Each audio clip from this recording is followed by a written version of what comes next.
Assalamu alaikum muhtaram qarindoshlar. Ko'rib atqaninglar Erkin Asiya radiosi Uyg'ur bölümü to'g'ri televiziyasining haftalik xabarlar sahifasi.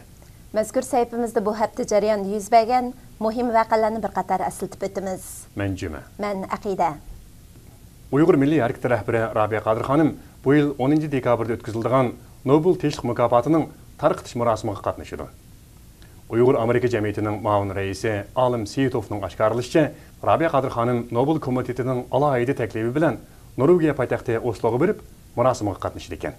Bu yillik murosimiga sobiq Nobel sohiblaridan Tibetlarning ruhoniy daisi Dalai Lama, Chex prezidenti Václav Havel alohida taklif qilingan.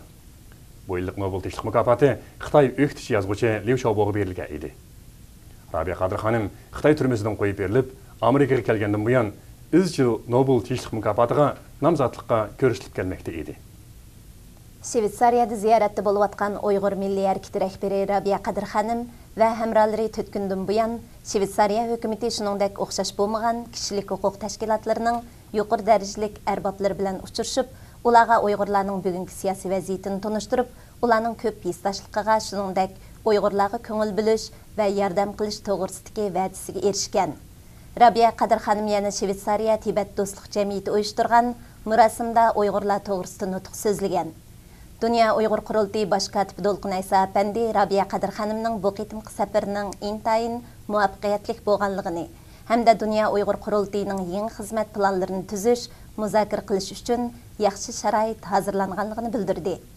Xabardor bo'lishimizcha, Rabiya Qadir xonim 26 noyabr Jenevadagi Birlashgan Davlatlar Tashkilotining kuzatuvchilik salohiyatiga ega bo'lgan bir qism tashkilotlarini ziyorat qilgan va bu tashkilotlarning Uyg'ur masalasiga ko'ngil bo'lib kelayotganligiga alohida rahmat aytgan. Yaqinqi bir oy ichida Yangisar noyisi Arol yezisida 6 nafar, Yangiiriq yezisida 2 nafar Xitoy ko'chman o'ldirilgan. 19 kishi voqea gumondori deb qarilib tutqun qilingan. Bir haftadan beri bir qism g'ayri-rasmiy axborot vositalari Qashqar Yangishar noyisi Arol yezisida Xitoy ko'chmanlarining Uyg'urlar tarafidan o'ldirilganligini xabar qilgan edi. Xabarlarning ba'zilarida o'lguchilar soni 7, ba'zilarida bo'lsa 11 deb ko'rsatilgan. Ammo hozirgacha hukumat doiralari mazkur voqeani rasmiy dalillamagan edi. Radiomiz muxbirining egilishi davomida voqea yuz bergan joydagi Xitoy soqchilari voqeaning rostligini isbotladi.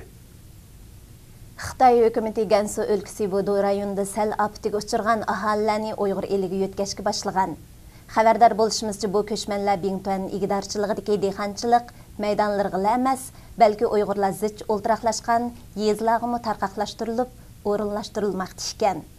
Radiomizning ziyoratini qabul qilgan Uyg'urlarning oshkorlashicha, bu ko'chmanlar Ili viloyatining G'ulji noyisi, Tekas, Kunas, Nilqi noyalaridagi Uyg'urlar zich o'ltiraqlashgan yezlarga tarqaqlashtirilib, taqsim qilingan.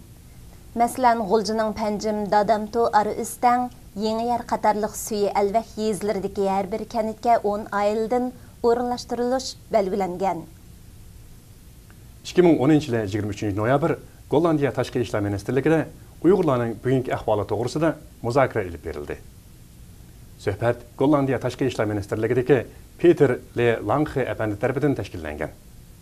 Suhbatga Dünya Uyg'ur Qurultayining Yevropadagi aloqachisi Mehmet To'xta apandi va Gollandiya Sharqiy Turkiston Uyg'ur birligi tashkilotining rahbarligidagi munosabatlik xodimlar qatnashdi. Gollandiya Tashqi ishlar ministrligiga Uyg'urlarning navbatdagi vaziyati tunishtirilgan dokladlar sunildi. Tashqi ishlar ministrligidagi Peter apandi suhbatdan intayin mamnun bo'lganligini bildirdi.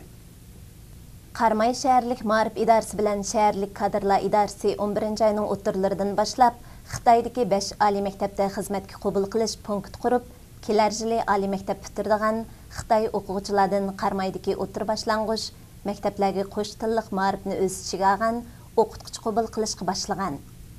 Qarmay shahri jami 7 oliy maktabni 2011-yili o'qish bitirdigan o'quvchilardan o'qituvchi qabul qildigan nuqtaliq maktab qilib tanlagan. Uyg'ur elidan Xinjiang Pedagogika universiteti va Ili Pedagogika instituti bu tizimlikdan o'rin olgandan sirt qolgan maktablar butunlay ishkirdagi pedagogika universitetlarini asos qilgan. Yerlik matbuotlarning xabarlaridan ma'lum bo'lishicha, xizmatga qabul qilish obyekti Qarmay shahrining qo'sh tillik ma'rifni o'z ichiga olgan o'tir boshlang'ichlardagi o'qituvchi yetishmaslik ahvolini hal qilishdan iborat ekan. Qarmayğa işkirdiki Xitay ali məktəblərini asas qılıb oqutquchi qabul qilish qararı Uyğurlarda qo'sh tillik ma'rifqa bo'lgan andish kuchayib, Uyğurlarda xizmatga qabul qilinishga yaklashga qarshi norozilik yuksalayotgan bir paytga to'g'ri kelgan. 2010 yil 20 noyabr Gollandiyada Yevropa Sharqiy Turkiston ma'rif jamiyati qurilganligi jakolandi. Qurilish murosimi Harlem shahridagi bir jamiyatda elib berilgan bo'lib, 100 atrofida odam qatnashdi. Faaliyetini təşkilləyici Avropa Şərqi Türkistan Ma'arif Cəmiyyəti uzundan beri Gollandiyadakı dini və milli mərasimlərə rəhbərlik qılıb kelayotgan cəmiyyət idi. Bu qitim Avropa Şərqi Türkistan Ma'arif Cəmiyyəti rəsmi qurulğanlığını jakarlagandan keyin ular öz təşkilat əzaları və bir qism rəhbərlərini tanışdırdı. Həm də qıladigan xizmətləri və g'oya maqsadlari haqida dastlabki uçur berdi. Türkiye parlament azası Redvan Efendi Türkiye hükümeti ve dünyadaki barlıq dövlətlərini Uyğurlarga köngül bilishga chaqirdi. Redvan Yalçın Efendi bu yıl 10 ayının 28 günü Türkiye Tashqi ishlar ministri Ahmet Davutoğlu bilan Uyğur diyarı cümleden Xitayni ziyaret qilgan edi.